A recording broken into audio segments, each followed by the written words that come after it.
Olá, pessoal da Escola José Maria dos Santos. Hoje vamos fazer uma viagem juntos. Uma viagem que começa aqui mesmo, no nosso Pinhal Novo, para percebermos uma coisa tão simples como a temperatura e que nos vai levar a dar a volta ao planeta Terra para ver como tudo está na verdade ligado. Preparados? Então vamos a isso. Para começar, vamos a uma pergunta que toda a gente já se fez. De certeza que já repararam que, quando saem de casa de manhã, está mais fresco, mas à hora do almoço, o calor já aperta. Então, a grande questão é, porquê? Bem, a resposta está lá em cima. Ok, mas antes de continuarmos, vamos só alinhar uma coisinha básica. O que é, afinal, a temperatura? Bom, de forma muito simples, é o quão quente ou frio está o ar à nossa volta. É o grau de aquecimento do ar, e nós medimos-la em graus Celsius, aquele símbolo do C graus que vemos todos os dias nas notícias e na aplicação do telemóvel. Muito bem, agora que já estamos todos na mesma página, vamos mergulhar no primeiro grande tema. A primeira peça deste puzzle para percebermos as temperaturas do dia a dia é o nosso Sol e, claro, o movimento constante que a Terra faz. E olhem bem para esta imagem, porque aqui está a chave para a nossa pergunta inicial. Reparem como de manhã e ao fim da tarde os raios solares chegam muito inclinados. A energia do Sol espalha-se por uma área muito maior e por isso aquece menos.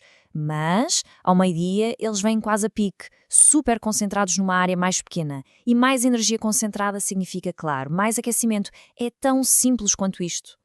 E por que é que a inclinação dos raios muda ao longo do dia? A resposta é simples, porque a Terra não para. Está sempre a girar sobre si própria num movimento a que chamamos rotação. Demora mais ou menos 24 horas a dar uma volta completa e é isto que nos dá os dias e as noites. Conforme vamos girando, a nossa posição em relação ao Sol muda e, com ela, a temperatura. E sabem que mais? Esta variação toda de temperatura ao longo de um dia tem um nome. Pode parecer um bocado técnico, mas é fácil de perceber. Chama-se amplitude térmica diária. Não é mais do que a diferença entre a temperatura mais alta e a mais baixa que tivemos num único dia. Pronto, nada como um exemplo prático para percebermos isto bem. Olhem só para esta tabela. Mostra as temperaturas que foram registadas a cada hora durante um dia. Qual é que foi a temperatura mais alta? Isso mesmo, 19 graus, ali às 2 da tarde. E a mais baixa? Foram 5 graus, bem cedinho, às 6 da manhã. Então, como é que se calcula tal amplitude térmica? É super fácil. Pegamos no valor máximo, que eram 19 graus, subtraímos o valor mínimo, que eram 5 graus. E pronto, a conta de 19 menos 5 dá 14. A amplitude térmica deste dia foi de 14 graus Celsius. Simples, não é? Ok, a parte do dia e da noite já está. Agora, vamos aumentar a escala. Em vez de pensarmos na volta de 24 horas, vamos pensar na grande viagem que a Terra faz durante 365 dias à volta do Sol. É aqui que começam a entrar as estações do ano.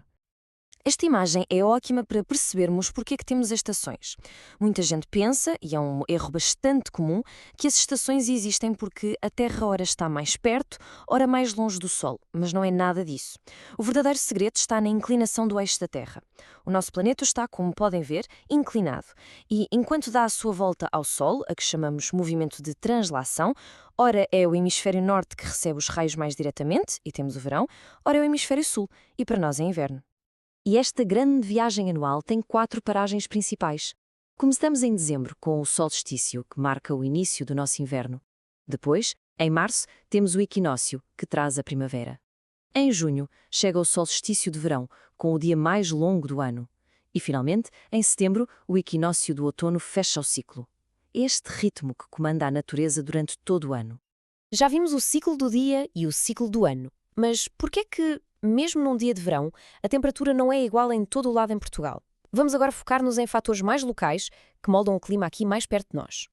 Um fator muito importante é a altitude. Pensem, por exemplo, na Serra da Arrábida, que conhecem bem. Mesmo num dia de calor, se subirem ao topo da serra, vão sentir que está mais fresco do que cá em baixo, seja em Setúbal ou em Palmela. A regra é bastante simples. Quanto mais alto subimos, mais frio fica o ar. E a ciência até nos dá um número para isto.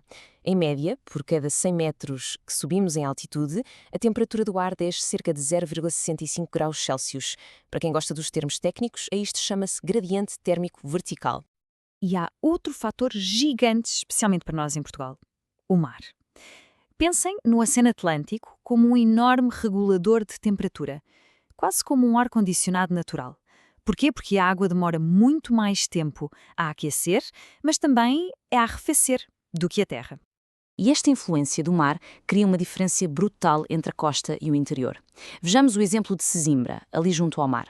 O oceano suaviza o clima, os verões não são tão escaldantes e os invernos não são tão rigorosos. A amplitude térmica é mais baixa.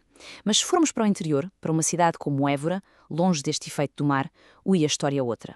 Os verões são quentíssimos e os invernos são muito frios. A amplitude térmica aí dispara. Muito bem, já percebemos o que se passa no nosso dia-a-dia e no nosso país. Agora vamos fazer o último zoom out. Vamos ver como é que todos estes princípios se aplicam, mas à escala do planeta inteiro.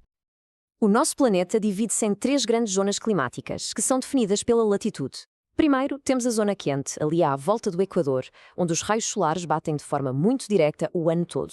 Depois, as zonas temperadas, que é onde nós em Portugal estamos, e onde as 4 estações são bem marcadas. E, finalmente, lá nos extremos do planeta, temos as zonas frias, nos polos, onde os raios solares chegam sempre muito inclinados e o frio domina.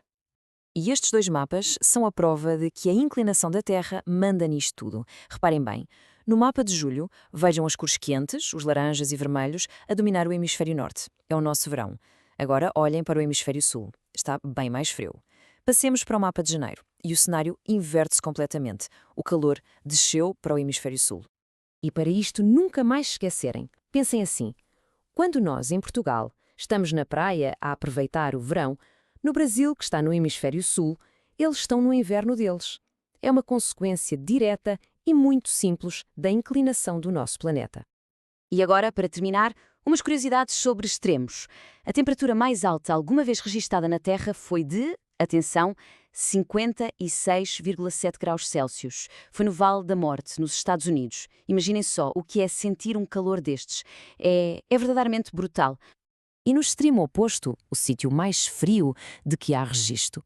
Na Antártida, numa estação chamada Vostok, os termómetros chegaram a marcar uns impressionantes 89,2 graus Celsius, negativos. É um frio mas tão intenso, que é quase impossível de imaginar. E pronto, assim fechamos o círculo.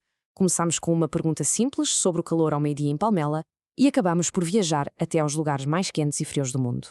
A grande conclusão é esta: tudo, desde a brisa da manhã até às estações do ano e aos climas do planeta, está interligado nesta dança incrível entre o Sol e a Terra. E para terminar mesmo, vou deixar uma pergunta e um desafio para pensarem. Todos ouvimos falar do aquecimento global e das alterações climáticas. Com base em tudo que vimos hoje, em todos estes fatores que controlam a temperatura, como é que se imagina que estes mapas vão estar daqui a 50 ou 100 anos? Fica a questão no ar.